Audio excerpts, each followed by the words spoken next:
मुलीचं लग्न झालं, मुलगी सासरी गेली, त्याच्यानंतर मुलीचा माहेरशी कायमचा संबंध संपतो.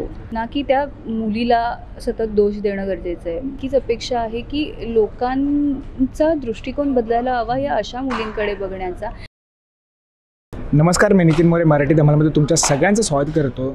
निमित्त आहे स्टार प्रवाह वाहिनीवर एक नवी कोरी मालिका येते, मन धागा धागा जोडते नवा. आणि याच मालिकेची एक गोड कलाकार माझ्यासोबत आहे, दिव्य माझ्यासोबत आहे. दिव्य, कशी असते? मी मस्त आहे, तू कसा आहे? मी सुद्धा मस्त. दिव्या, आपण लगोलग गप्पांकडे येऊया. स्टार प्रवाहावर तू याआधी सुद्धा जोडली होतीस, एक खूप गाजलेली मालिका, त्यामध्ये सुद्धा तू आम्हाला दिसलीस. आता तू परत त्याच परिवाराचा हिस्सा बनायला जातेस, कशी फिलिंग? खूप मस्त फिलिंग आहे आणि खूप भारी वाटतं. म्हणजे एकतर हा परिवार आहे आणि परिवार आपल्या सदस्याला कधी असं एकटं सोडत नाही. सो त्यामुळे मला असं वाटतं की मला प्रवाहाने पुन्हा एक संधी दिली आहे आणि डेफिनेटली मी या संधीचं सोनं नक्कीच करेन. जसं मी आधी मुलगी झाली हो माऊ या माध्यमातून लोकांपर्यंत पोहोचले आणि माऊने लोकांच्या मनात एक घर केलं, त्याच पद्धतीने आनंदीही लोकांच्या मनात घर करेल, तीही तितकीच लोकांपर्यंत पोहोचेल अशी अपेक्षा आहे माझी. दिव्या, पुढचा प्रश्न मी तुला असा विचारायला आवडेल की समाजामधला खरंच खूप सेन्सिटिव्ह टॉपिक आहे हा. म्हणजे प्रत्येकाच्या घराघरामध्ये असं बोलता नाही येणार, पण 100पैकी 50 लोकांच्या घरामध्ये तर हा टॉपिक येतोच येतो. एक कलाकार म्हणून आणि एक समाजामध्ये वावरणारा व्यक्ती म्हणून तू या टॉपिककडे कशी बघतेस? डेफिनेटली तू जसं म्हणालास तसं की ह्या गोष्टी घडत आहेत, आजही घडत आहेत. आणि एक कलाकार म्हणून काय किंवा एक दिव्या म्हणून काय मी हेच सांगेन की गोष्टी घडतात, पण त्या गोष्टीच्या मागे काहीतरी कारण असतं. ते कारण फाइंड आउट करणं गरजेचं आहे, ना की त्या मुलीला सतत दोष देणं गरजेचं आहे. मुलगी काय मुलगा काय. पण काय होतं, कित्येकदा लोकांची ही मेंटॅलिटी झालेली आहे की नाही असं झालं म्हणजे चूक मुलीचीच आहे. पण असं नसतं. चूक सिच्युएशनची असू शकते किंवा ज्या गोष्टी घडत असतात आपल्या आजूबाजूला घडत असतात त्या गोष्टींची चूक असते. सो ती फाइंड आउट कर नक्की काय आहे, त्याच्यावर डिस्कशन होऊ देत तुमचं. एकमेकांशी तुमचे विचार, तुमचे जे काही विचार आहेत ते तुम्ही एकमेकांसोबत डिस्कस करा. एकमेकांना सांगा तुम्ही एकमेकांबद्दल काय फील करताय. देन तुम्हाला जर अगदीच वाटलं की नाही हे वर्कआउट होत नाही आहे किंवा हे पुढे घेऊन जाण्यात काही अर्थ नाही आहे, मग तुम्ही या डिसिजनवर या. पण काय होतं ना, कित्येकदा आपल्या आजूबाजूची जी माणसं असतात ना, ती ह्या गोष्टी इझिली एक्सेप्ट नाही करत. हां, तर त्यामुळे ती एक विचारसरणी जी लोकांची आहे किंवा एक मेंटॅलिटी झालेली आहे ती बदलण्याचा प्रयत्न आम्ही या मालिकेद्वारे करणार आहोत. अँड आय होप ते लोकांपर्यंत पोहोचेल. दिव्या, या मालिकेमध्ये तुझ्यासोबत एक खूप हुशार असा नटसुद्धा आहे, अभिषेक राहागर. काय बोलशील त्याच्याबद्दल? जर माझ्या माहितीनुसार तुमच्या दोघांचं पहिलंच काम आहे सोबत, काय सांगशील त्याच्यासोबत काम करण्याचं? खूप मजा येते त्याच्याबरोबर काम करताना. येस, जसं तू म्हणालास खरंच तो खूप हुशार आहे.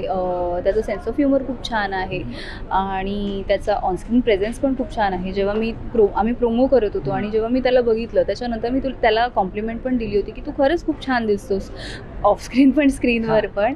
सो मजा येते त्याच्याबरोबर काम करायला. आमच्यातलं जे काही गिव्ह अँड टेक आहे तेही उत्तमरित्या होतं आहे. आता हळूहळू सुरुवात झाली आहे शूटिंगला, त्याच्यामुळे अगदीच खूप जास्त सीन आमचे झालेले नाही आहेत. पण जे काही झाले त्याच्यावरून एवढंच सांगेन की येस, मजा येते आणि डेफिनेटली लोकांना सार्थक आणि आनंदीची केमिस्ट्री बघायला आवडणार आहे. नक्कीच. हो हो, नक्कीच. मुलगी झाली या मालिकेमधला विषय आणि आता जो आमच्या समोर आलेला विषय, काय तू या दोन्ही विषयाकडे कशा पद्धतीने बघतेस आणि प्रेक्षकांना तू काय ॲड्रेस करशील? दोन्ही विषय खूप नाजूक होते. मुलगी झाली अगेन एका मुलीशी रिलेटेड टॉपिक की कित्येक ठिकाणी ही गोष्ट सुरू आहे की मुलींना जन्माला यायचं असतं पण होतात काही गोष्टी. कट्टू हेच की मुलीचं लग्न झालं, मुलगी सासरी गेली, त्याच्यानंतर मुलीचा माहेरशी कायमचा संबंध संपतो. ती पाहुणी म्हणून आलेली चालते, पण ती जर तिला नांदवत नसेल तर तिने येऊन राहू नये, कारण तिला तिचं घर आहे.